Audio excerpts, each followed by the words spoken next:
Bonjour Nicolas Maillard-Rossignol, merci d'être avec nous. Vous êtes le maire PS de Rouen. Je voulais qu'on parle un peu des vacances, mais je vais commencer par vous poser la question sur les vaccins, puisqu'il nous dit à l'instant, vous l'avez sans doute entendu, le ministre de la Santé, on va avoir alors 4 millions de doses et puis après ça va monter progressivement. Manifestement, on devrait rattraper le retard d'ici quelques mois. Et puis surtout, on va avoir de nouveaux calendriers de vaccination, on va pouvoir ouvrir beaucoup de nouveaux rendez-vous, etc., etc. Comment ça se passe chez vous à Rouen, la vaccination ? Pour l'instant, je ne vais pas faire de langue de bois, il y a pas assez de doses, c'est clair. Je peux vous parler de ma voisine qui a 85 ans, qui attend toujours un rendez-vous. Et je pense qu'elle n'est pas du tout le seul dans ce cas-là. C'est ni pour faire pleurer, ni pour faire polémique, mais c'est une réalité. Je vous donne juste un chiffre. Sur le territoire de l'agglomération de Rouen, il y a 500 000 personnes. Il y en a 43 000 qui ont plus de 75 ans.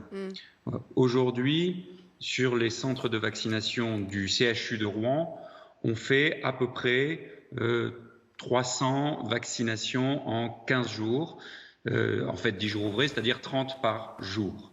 Il y a 43 000 personnes de plus de 75 ans, 30 par jour.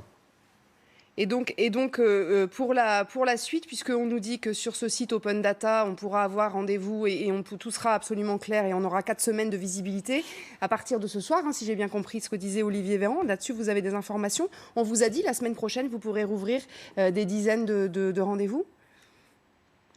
Non, on n'a pas plus d'informations, mais c'est vrai qu'effectivement, il y a eu des efforts, il faut le reconnaître, faits en matière de transparence et que les chiffres ont été transmis via les associations d'élus comme France Urbaine, les réseaux des grandes villes. Donc, on a maintenant accès à un certain nombre d'informations, c'est vrai. Mais le sujet, c'est bon, avoir accès aux informations, c'est important. Il faut toujours plus de transparence. Le sujet, ça reste la disponibilité des vaccins et le modèle de production au niveau européen qui est mis en cause, comme vous le soulignez tout à l'heure.